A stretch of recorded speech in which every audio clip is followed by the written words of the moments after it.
Welcome back to episode 14 of the 755 Followed Me Home project.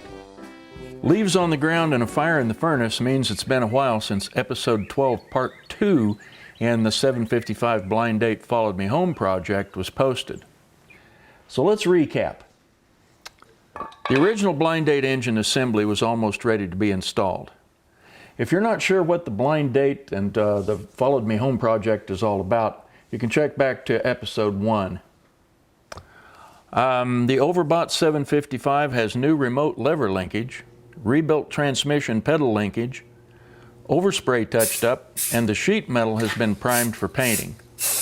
Lastly, the Overbought 755 and 855 blocks are back from the machine shop with a good coat of WD-40 to keep them from rusting. As I've gotten older, I find that if I have too many things to work on, I just want to go to town for coffee. So what I've come up with is just a way to work around that, and it's called Do the Next Thing. The first challenge may be to figure out what the next thing to do is, but that's the point. With 3 tractors in the shop, I'm running out of places to segregate and store parts. So I've made an executive decision. The next thing to do is to take the 755 engine off the engine hoist and put it in the 755 Overbought frame. With the engine still out of the tractor, we have good access to set the flywheel and flywheel plate. The first thing to do here is install the foam seal around the crankshaft oil seal case. Interestingly, this outer cover or plate isn't shown in my parts book. Nevertheless, it's there. The 6 bolts securing it and the flywheel plate are torqued to 36 pound-feet. The manual says put in new flywheel bolts. Here they are. Flywheel bolts in oil. Granted, I'm sure there is another way of doing this, but to torque these 17 millimeters down to 61 pounds, I've got this here. Let's just see if it works.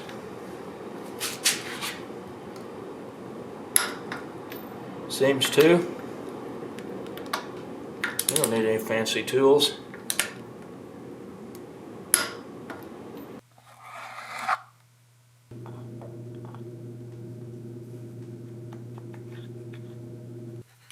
You have to pull these down as it seats the adapter.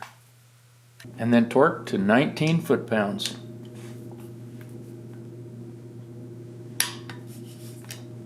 Okay, we're going to put this front seal in. I've got a little bit of assembly lube. Just going to smooth up that surface. Oh yeah, I've got the motor hanging from the hoist. We'll set the seal. And then using an inch and 13/16 socket and our favorite 2-pound hammer, we'll set this seal.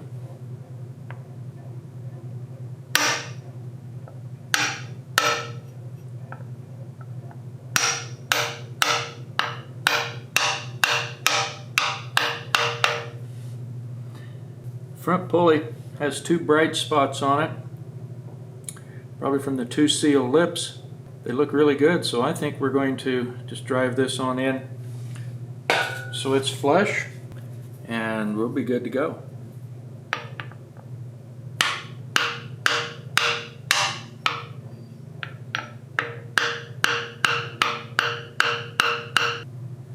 I cleaned up this surface with a little bit of 400 and some oil, cleaned it off, and now to assemble it, I'm just going to put a little bit of assembly lube on that seal surface, just because I like this stuff to smooth things along.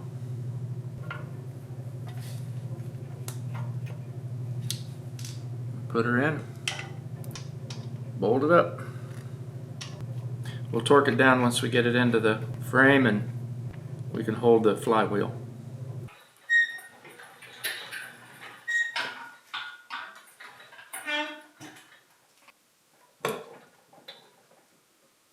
There, it's started. Now I'll slowly take the motor down.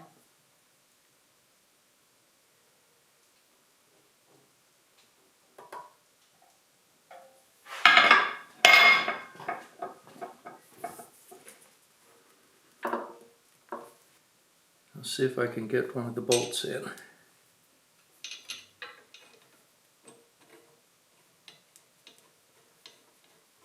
Okay, so far so good. Now we can start putting in the motor mount bolts. There's a 13mm shoulder nut. You can set it in your end wrench. It'll hold it in place. And the bolt goes through the top. We'll put the second one in.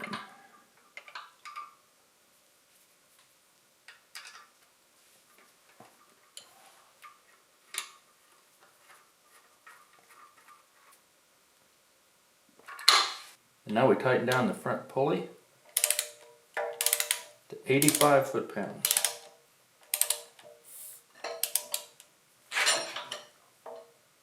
Got the bar and the flywheel.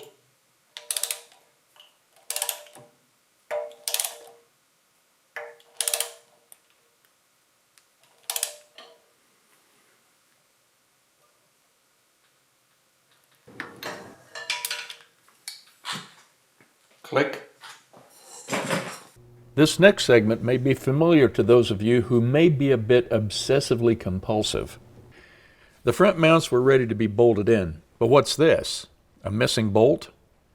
I'd grabbed the engine support from the blind date parts and didn't notice this hack job someone used to replace the rubber mount.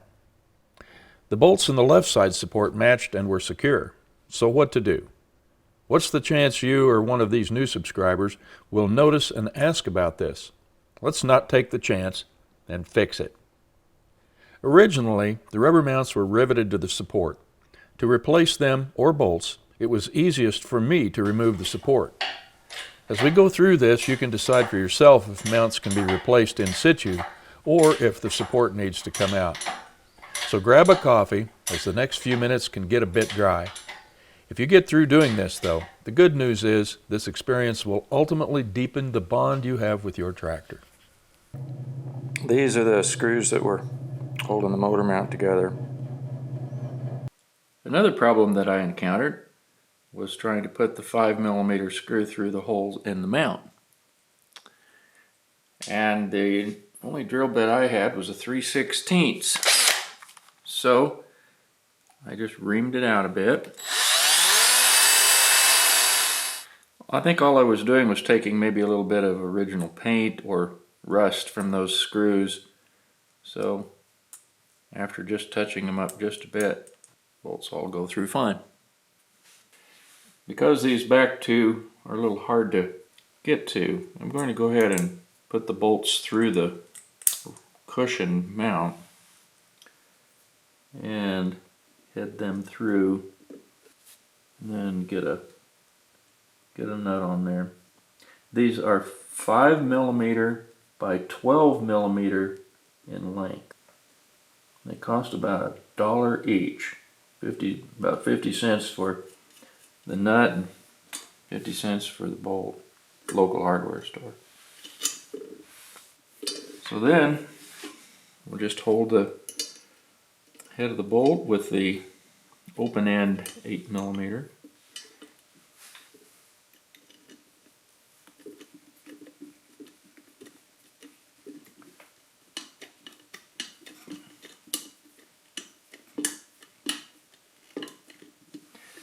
Same thing with these back in here. Actually, the heads are pretty close to the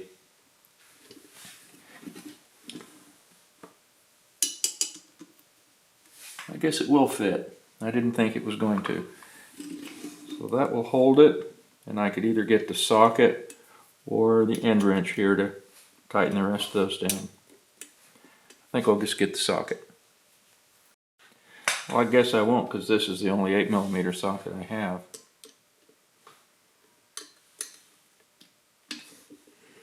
Okay, mount's ready to go back on.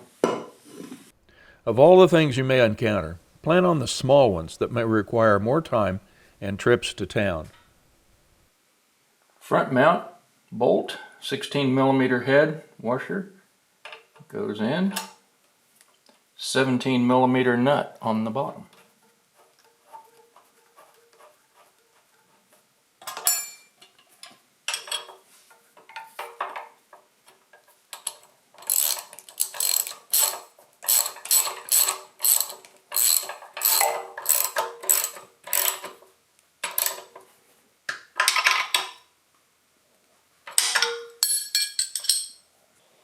Well, it's time to get the water pump on, finish up the front of this motor, and this is our last chance to make sure that this gasket surface is clean. I've gone over it with a pocket knife and then finished it up with an bearing insert.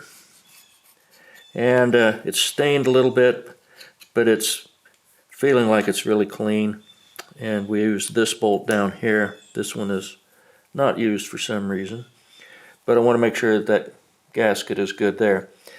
And another thing that you want to look for is if you're using gasket cement around here, gasket sealer around here, you want to make sure that the bead doesn't get in the way of the block back in there and not allowing the knob on the bottom of the water pump to go in. See if I can get a better shot of it.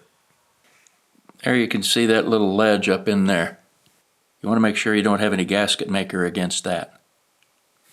I'm also a believer in putting some never sees on the bolts, so just to keep it a little neater, I'm going to go ahead and put a little bit of stuff right down in the holes and on the ends of the bolts before I set the pump. Now I can wipe off any of the excess, and we have the threads treated. I don't like leaks, especially ones that are buried this far inside the engine. The engineers were counting on this little nub and an O-ring to seal the pump into the block. Just make sure that this land around here where the O-ring is going to live is good and clean. It's not so critical on these edges because all the sealing is done with that O-ring. No, goes right on. To each his own, but I'm going to use a little bit of gasket maker on this surface. Thin coat on both sides, gasket in the middle. But I'm also going to put it in here around that surface where the O-ring is going to contact the block. Alright, you get the idea. And also, you notice how this is stained around here. I've cleaned it the best I can. I'm just going to smear a little bit more gasket maker on it. Just enough to make a good seal. I don't want to try to make it a whole new gasket because that's what we are going to replace in the middle here.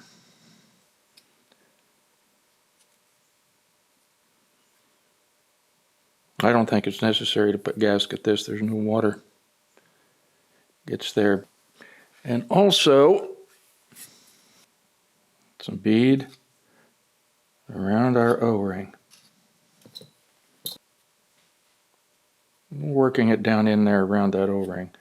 I don't want, as I've already said, I don't want this leaking. It's too hard to get in here once it's done to fix it.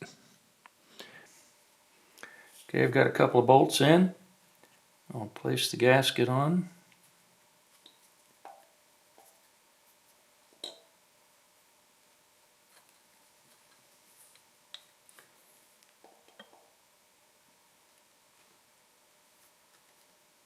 Now that O-ring will be a little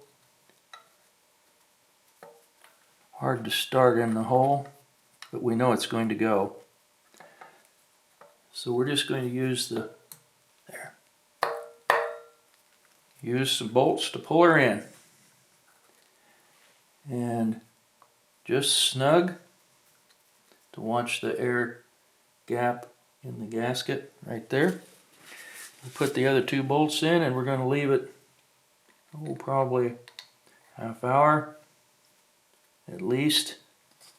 We'll do the same application of some gasket maker. This surface was just pitted. I don't think it was porous, but it's not smooth.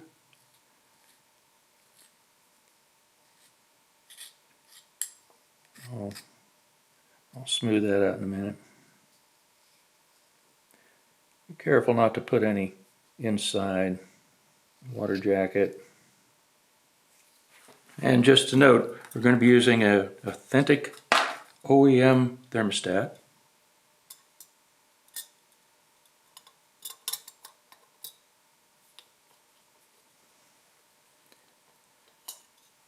It has the little vent hole that goes at the back.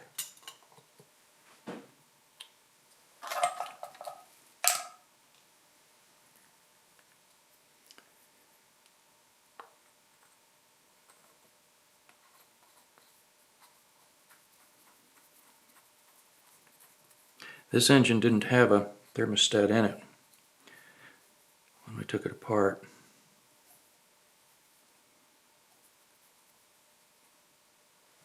Okay, we'll let her seal up. So after enough time, I left it about an hour, we'll tighten these up to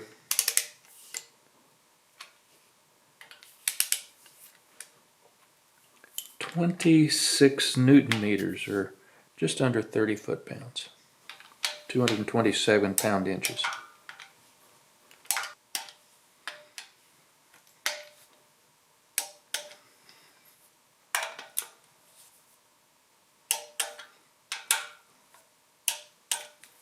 Now to put the fan on, I'm going to rotate the pump to where that hole is approximately at noon, 12 o'clock. Then we put the sheave on, lining up this spacer.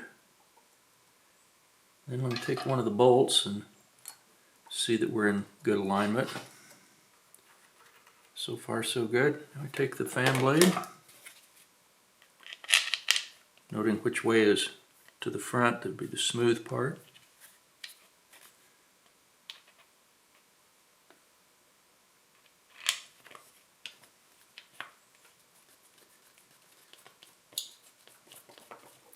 We put the bolts back in, and then we'll torque it down to 26 inch-pounds.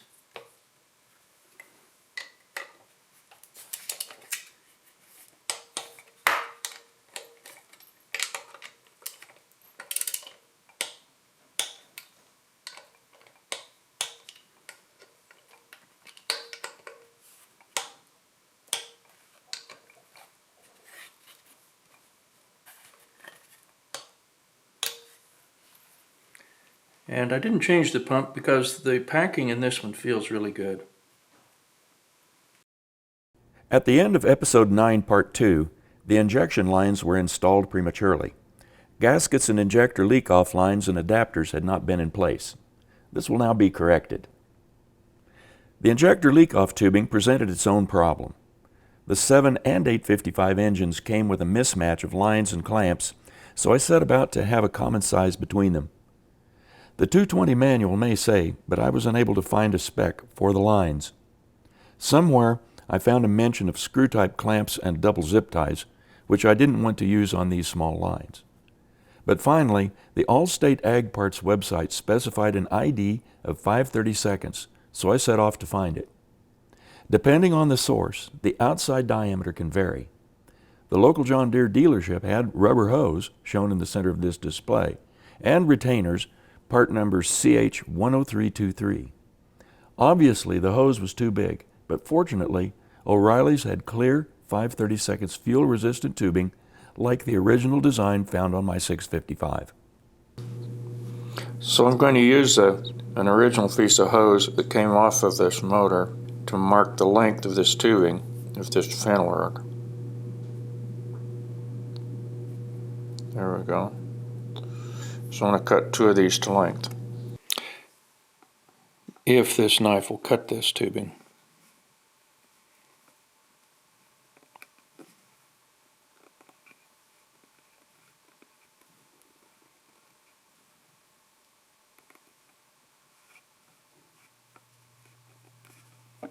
Yes, it did. I'll cut another one.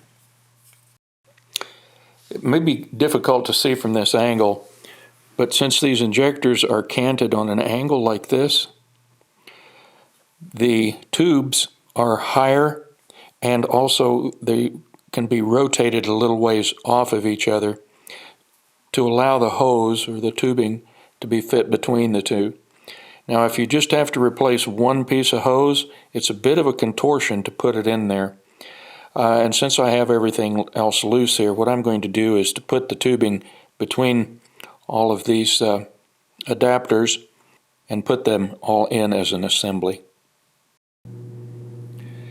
With the injector bypass line and fittings made into a little sub-assembly here, it's time to put the gaskets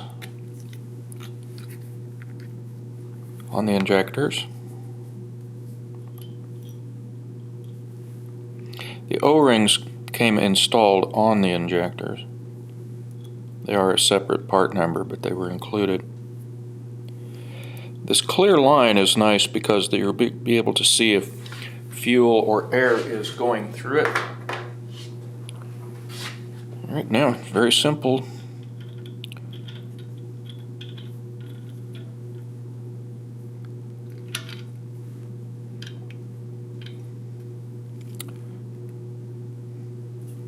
Make sure they're seated down there. We want to turn this one just a bit so we have access to bring our bypass line in from the fuel tank. The only thing now is to put the nuts on, and we'll tighten them down.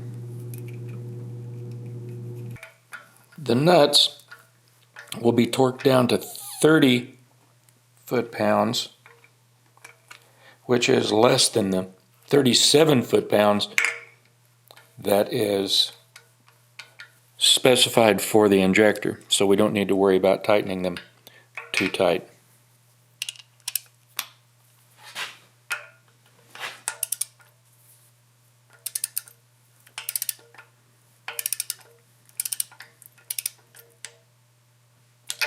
Again, I want to take care to keep that line pointing out, make it easier to connect the line to the, there we go, fuel tank. Since I had the fuel lines off, I took the opportunity to touch up the paint on them a little bit. So now we're going to start putting them back in place, beginning with injector line number 2. The first step in putting the lines on, begin to take your protective caps off. Make sure both nuts are down all the way to the end of the line.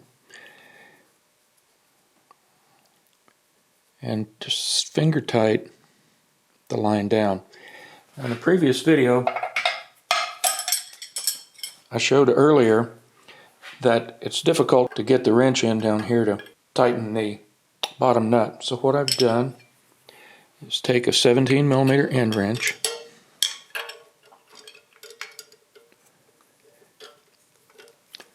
and run it backwards down along the line. I have to take these two caps off because it's really close together. Now, it's probably not important to do that on the assembly, but on disassembly you don't want to let these come out, these metering valves come out. So now what you can do is line up with the injector and go ahead and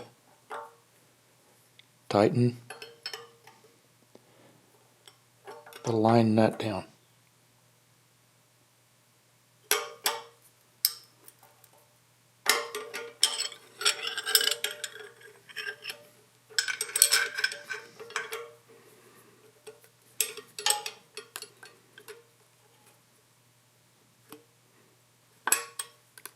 And slip.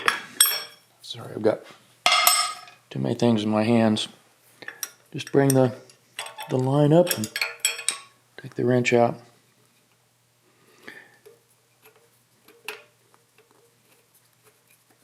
Then put the line on the injector. Then follow that up by installing the other lines. Number 3 goes under.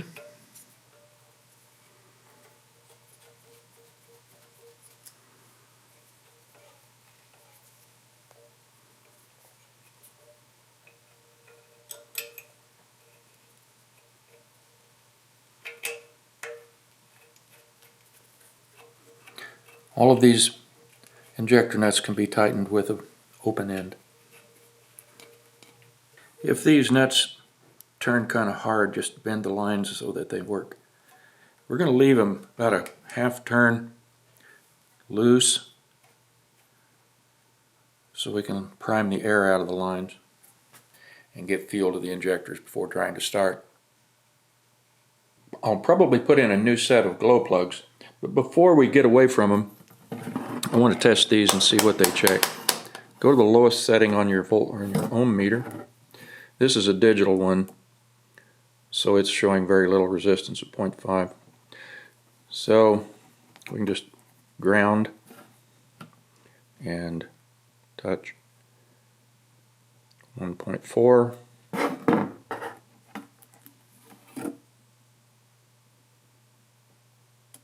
1.4.